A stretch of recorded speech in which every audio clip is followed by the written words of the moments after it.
सदर मुमलिकत के दस्तखत तो बाद 26वीं आईनी तरमीम का गजट नोटिफिकेशन जारी। गुज़िश्ता रोज़ काबीना की मंजूरी तो बाद दोनों ऐवाना ने 26वीं आईनी तरमीम की मंजूरी दे दी, जिस हुकूमत ने दोनों ऐवाना अपनी अक्सरियत साबित की थी। काबीना के दोनों ऐवाना तो मंजूरी तो बाद वज़ीर आज़म शहबाज शरीफ ने दस्तावेज़ दस्तखत लई सदर नूं भिजवा दिता। सदर मुमलिकत आसिफ अली जरदारी ने 26वीं आईनी तरमीम के गजट नोटिफिकेशन से दस्तखत किए, जिस तो बाद नोटिफिकेशन जारी कर दिता गया।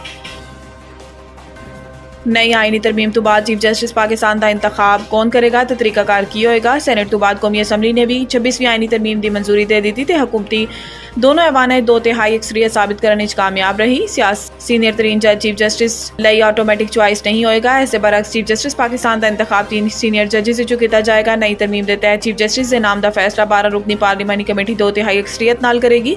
कमेटी वज़ीर आज़म नूं चीफ जस्टिस का नाम भेजेगी, जिस तो बाद वज़ीर आज़म सदर मुमलिकत नूं मंजूरी लई नाम भिजवाएंगे। 26वीं आईनी तरमीम तो मुताबिक 3 सीनियर जजेस किसी जज के इनकार की सूरत अगले सीनियर जज का नाम जेरे कोड लाया जाएगा, जबकि चीफ जस्टिस पाकिस्तान के ओहदे की मुद्दत 3 साल या रिटायरमेंट की उम्र की हद 65 साल होएगी। कमीशन 4 सीनियर तरीन जजेस विफाकी वज़ीर कानून, अटॉर्नी जनरल, कौमी असम्बली और सैनेट के 2 नुमाइंदे 15 साल तजर्बे का हामिल बार कौंसल का नुमाइंदा शामिल होंगे।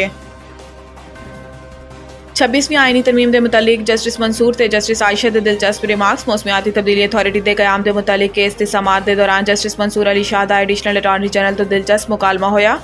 जस्टिस मंसूर अली शाह ने इस्तफसार किया कि क्या मौसमियाती तब्दीली के चेयरमैन का नोटिफिकेशन जारी हो चुका है, जिससे अटॉर्नी जनरल ने जवाब दिता कि हाले नोटिफिकेशन जारी नहीं होया। जस्टिस मंसूर ने सवाल किया कि अटॉर्नी जनरल ने कित्थे ने। एडिशनल अटॉर्नी जनरल ने जवाब दिता कि अटॉर्नी जनरल गुज़िश्ता रात मसरूफ सी, ऐसे लिए नहीं आए। जस्टिस मंसूर अली शाह ने मुस्कुराते हुए कहा कि हुण ते सारी मसरूफियत खत्म हो चुकी होएगी। आइंदा समात अटॉर्नी जनरल पेश होन। अदालत ने केस की समात 2 हफ्तों लिए मुलतवी कर दी। जस्टिस मंसूर अली शाह ने मुस्कुराते हुए रिमार्क्स दिते कि 3 हफ्तों तक केस की समात मुलतवी कर रहे हैं, तो तक सूरत हाल वाजी हो जाएगी। वैसे भी सानू खुद समझने कुछ वक्त लगेगा। जस्टिस आयशा मलिक ने रिमार्क्स दिते कि नई तरमीम पढ़ लवो, आर्टिकल 199 वाला केस इत्थे नहीं सुन सकते।